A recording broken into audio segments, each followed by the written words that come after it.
share. Now let me tell you what happened. I'm a woman in my early 50s, the kind of age where people assume you've already figured life out. I work hard, keep my head down, and value calm routines. That afternoon had been long, the kind that leaves a dull ache behind the eyes. I remember the sky was washed in pale gold, the sun hanging low as I walked to my car in the nearly empty lot behind the office. I had just turned the key when I heard my name. It startled me. I looked up to see Daniel, my boss's son, standing a few feet away. I'd known him for years, mostly in passing. He was polite, thoughtful, always a bit quieter than people expected. Not a boy anymore, but not someone I'd ever thought would be standing there, hands in his pockets, looking unsure. He asked if I had a moment. His voice wasn't rushed. It carried something heavier. Before I could overthink it, I nodded. He opened the passenger door and sat down. The door closed with a soft, final sound that seemed to seal us into the moment. As I'd pulled out of the lot, the radio played low, some old song I barely noticed. The road stretched ahead, familiar and steady. Daniel looked out the window for a while. I didn't push. Silence has a way of inviting honesty if you let it. Finally, he spoke. He told me he'd asked to ride along because he needed to say something without walls around us. No office doors. No interruptions. Just the road. He said he'd always noticed how I listened when others didn't, how I carried myself with patience. Hearing that caught me off guard. At my age, you don't expect to be truly seen anymore. I kept my eyes on the road, but my hands tightened on the wheel. There was a gentle tension in the air, not uncomfortable, just charged with meaning. He talked about feeling lost, about expectations he never asked for, about watching people like me and wondering how we learned to stand so steady. The light shifted as we drove, shadows growing longer. I realized something then. This wasn't about him joining me in the car. It was about two people meeting at a quiet intersection in life, each carrying questions, each needing to be heard. And I had a feeling this drive was only the beginning of something that would stay with me far beyond that evening. The road curved toward the outskirts of town, where storefronts thinned and trees began to line the sidewalks like quiet witnesses. I could feel Daniel's presence beside me, not heavy, just aware. The kind of awareness that makes you sit a little straighter, listen a little closer. He went on, telling me how returning to town after years away felt stranger than he expected. He said everyone still saw him as the same person, frozen in time, while he felt like someone entirely new inside. I understood that more than I let on. Reinvention doesn't stop at a certain age, no matter what people think.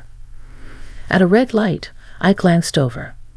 His expression was thoughtful, eyes focused somewhere far beyond the windshield.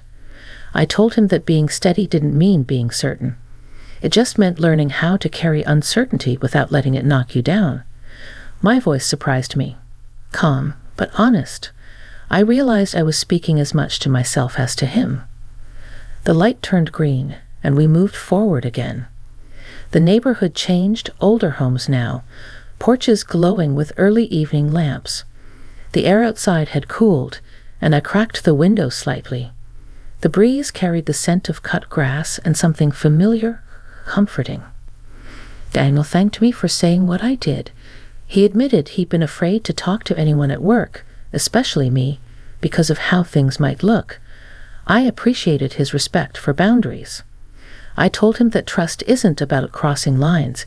It's about understanding where they are and choosing to honor them. There was a pause, then he shared something more personal. Not dramatic, just quietly sincere. He said he admired how I had built a life that didn't rely on constant approval. Hearing that made my throat tighten. So much of my life had been spent invisible, assumed, overlooked.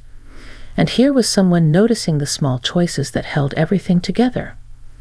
We passed a familiar intersection, the one where I usually turned toward home. I slowed without realizing it.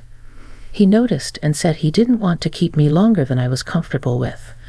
I smiled and told him a few more minutes were fine. The truth was, I wasn't ready for the conversation to end.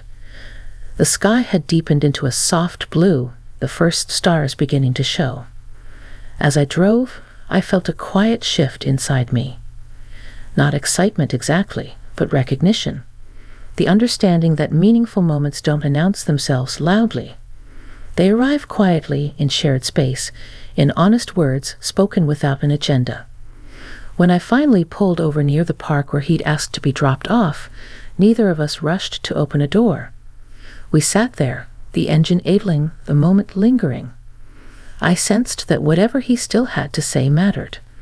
And I knew, without quite knowing why, that listening was changing me too. Daniel cleared his throat, as if gathering courage that had been building for a long time.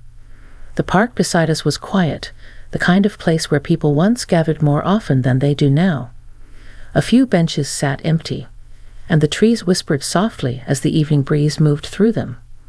He told me there was one more thing he needed to say, and that it mattered enough to risk feeling awkward. I nodded, signaling he could take his time. At this stage in my life, I'd learned that patience is often the greatest gift you can offer another person. He spoke about how, during difficult moments at work, he'd watched how I handled pressure without losing kindness. He said it made him rethink the kind of man he wanted to be. Not in some dramatic way, but in the quiet daily choices that shape a life. His words were steady, sincere, and free of expectation. That mattered to me. I felt a warmth spread through my chest, not pride exactly, but a deep sense of being useful in a way I hadn't realized I still could be. I told him that influence doesn't always come from authority or age, but from consistency, from showing up the same way, even when no one is watching. He smiled at that, a genuine smile that softened his features. For a moment, the age difference between us didn't feel like a divide. It felt like perspective meeting possibility. Two different chapters of life sharing a page. I shared something of my own then. How I'd once believed my best contributions were behind me. How I'd settled into routine thinking growth had a deadline. Saying it out loud surprised me. It felt honest and a little freeing. He listened carefully, the way people do when they know what you're saying matters. The engine hummed quietly beneath us. Time seemed to stretch, unhurried. Daniel said he was grateful I hadn't brushed him off in the parking lot, that the drive gave him courage. I told him I was glad he trusted me enough to speak. When he finally opened the door, the cool air rushed in, carrying the sounds of distant traffic and night insects beginning their song. He paused before stepping out and thanked me again, not just for listening, but for being myself. That stayed with me. As he walked toward the path through the park, I watched him for a moment, then turned off the engine. Sitting there alone, I realized something had shifted. Not between us in a way that crossed lines, but within me. A reminder that connection, when rooted in respect, can renew parts of you that you thought were long settled. I drove home slowly, the streets familiar, but my thoughts newly awake, aware that this story wasn't finished yet. I drove the rest of the way home with a quiet sense of reflection settling over me. The streetlights stretched in long ribbons across the asphalt, and the hum of the tires against the road felt almost meditative.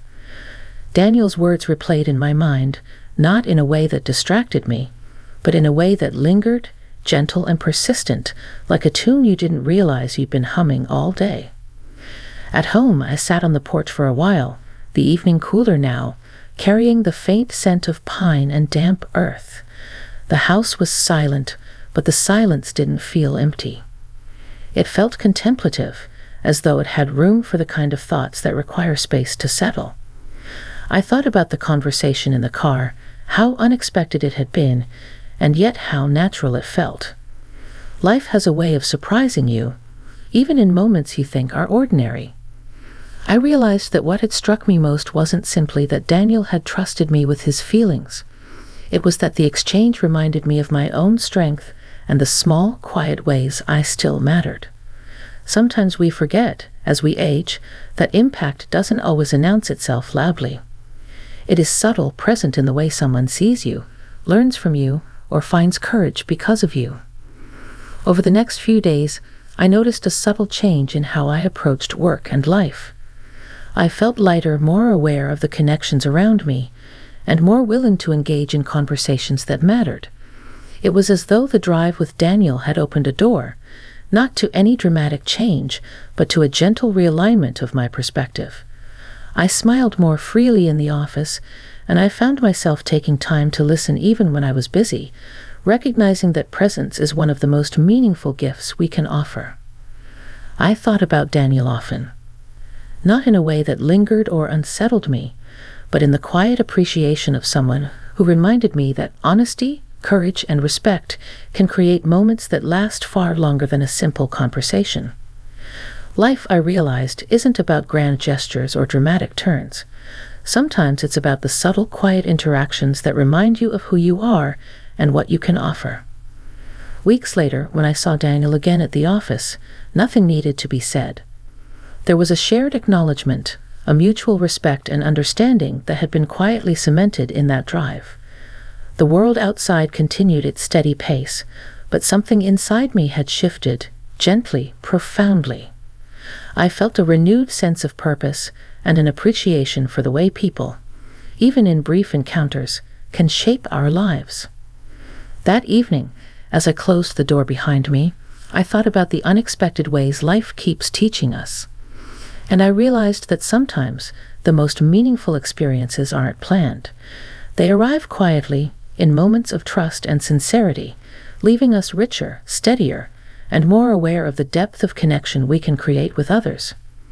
It was just a drive, just a conversation, but it had changed something inside me forever.